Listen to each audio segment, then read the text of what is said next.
ہر دوسرے تیسرے دن آج کل کے ڈیفنس منسٹر جو ہیں خواجہ آصف، وہ یا اسمبلی میں کھڑے ہو کے عجیب و غریب رونا دھونا کرتے ہیں، الزامات لگاتے ہیں پی ٹی آئی کی حکومت پہ، یا لگتا ہے کچھ بکلائے ہوئے ہیں، ان کو سمجھ نہیں آ رہی کہ پالیسیز کیا ہیں ان کی امپورٹڈ حکومت کی۔ بہرحال کئی چیزیں واضح کرنا چاہتی ہوں میں نے پہلے بھی یہ کئی جگہ بات کی ہے کہ یہ جو مذاکرات کی بات ہوتی ہے ٹی ٹی پی کے ساتھ، اور پی ٹی آئی کا نام اس میں آتا ہے اور ہماری حکومت کا اور چیئرمین عمران خان صاحب جب وہ پرائم منسٹر تھے، تو دو چیزیں واضح کر دوں۔ پہلی بات، بالکل جنرل باجوہ نے یہ سجیشن یا پالیسی پرائم منسٹر کو پیش کی تھی اس وقت عمران خان صاحب کو، لیکن عمران خان صاحب نے ان پرنسپل اگری کیا، لیکن یہ کنڈیشن لگائی کہ پہلے ایک میٹنگ بلائی جس میں کابینہ کے ممبران اور جو پہلے فاٹا کہلاتا تھا اب وہ مرج ہو گیا کے پی میں، ان علاقوں کے اور سوات وغیرہ کے جو الیکٹڈ ایم این ایز ہیں ان کو اس میٹنگ میں بلایا۔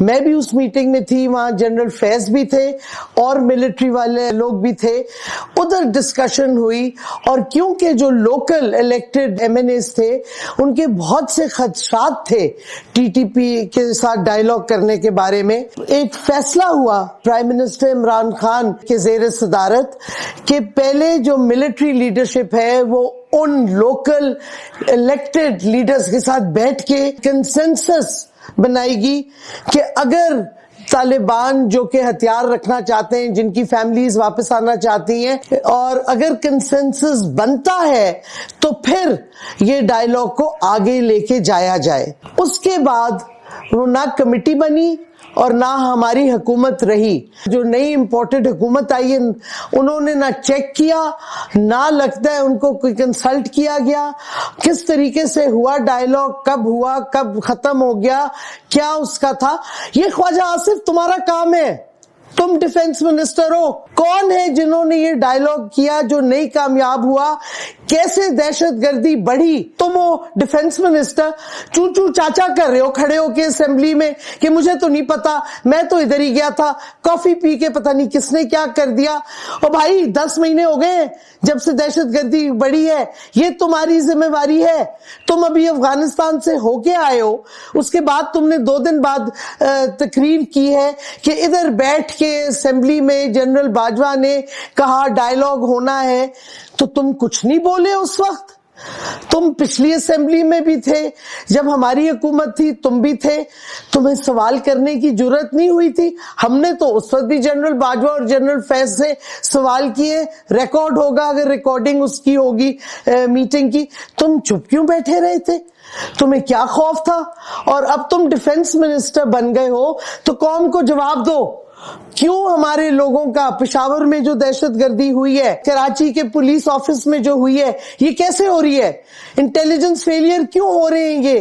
تم ڈیفنس منسٹر ہو، ڈیفنس فورسز کی لیڈرشپ سے پوچھو کیوں یہ ہو رہا ہے۔ اور کابل میں کیا تم بات چیت کر کے آئے ہو؟ آپ گئے تھے D G I S I کے ساتھ، کیا فیصلے کیے؟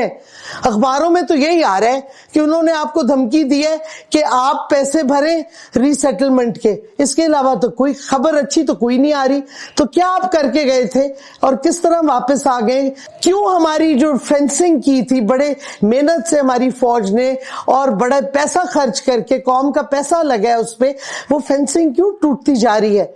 اس پہ انویسٹیگیشن آپ نے کروائی ڈیفنس منسٹر ہو کے؟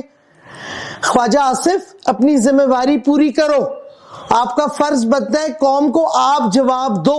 کھڑے ہو کے اسمبلی میں رونا دھونا اور پچھلی حکومت پہ الزام لگانا، ہماری پوزیشن واضح طور پہ کلیئر ہے۔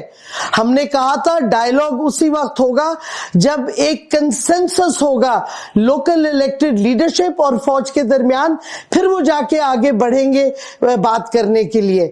یہ نہیں ہوا، ہماری حکومت آپ نے کنسپریسی سے ہٹائی، اس کے بعد یہ گڑبڑ شروع ہوئی، اس کے بعد دہشت گردی بڑھی۔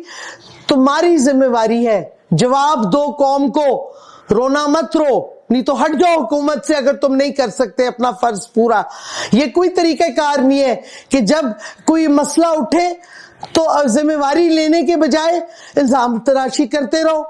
اور یہ بھی میں یاد دلا دوں خواجہ آصف کہ تینوں ایئر فورس، نیوی اور آرمی ڈیفنس منسٹری کے نیچے آتی ہے. آئین پڑھیں، رولز آف بزنس پڑھیں، آپ کے نیچے آتی ہیں تینوں سروسز. اس واسطے آپ جواب دیں انٹیلیجنس فیلئر کیوں ہو رہا ہے، سیکیورٹی فیلئر کیوں ہو رہا ہے. پوچھیں، جو ادارے آپ کے نیچے آتے ہیں ان سے سوال کریں. یہ نہیں کہ اسمبلی میں کھڑے ہو کے آئیں بائیں چاہیں اور رونا روئیں. ٹائم آ گیا ہے، جواب دو، نہیں تو ہٹو اپنے عہدے سے، کیونکہ ملک میں تباہی ہو رہی ہے، دہشت گردی بڑھتی جا رہی ہے اور کوئی ذمہ داری لینے کے لیے تیار نہیں ہے. یہ کیسی حکومت ہے؟ سوچئے ذرا. قوم کو بھی پتہ چلنا چاہیے کہ آپ سوائے NRO کے کوئی کام میں نہ دلچسپی لی، نہ کوئی کام کیا، نہ ابھی کر رہے ہیں. صرف دہشت پھیلاتے جا رہے ہیں اور سیاسی انتقام لیتے جا رہے ہیں. یہ کوئی حکومت ہے؟ یہی طریقہ رہ گیا آپ کے پاس کہ قوم پہ دہشت گردی ہو، قوم پہ معیشت کا بوجھ پڑتا جائے اور آپ رونا روتے رہیں اسمبلی میں. Not acceptable. جواب دو.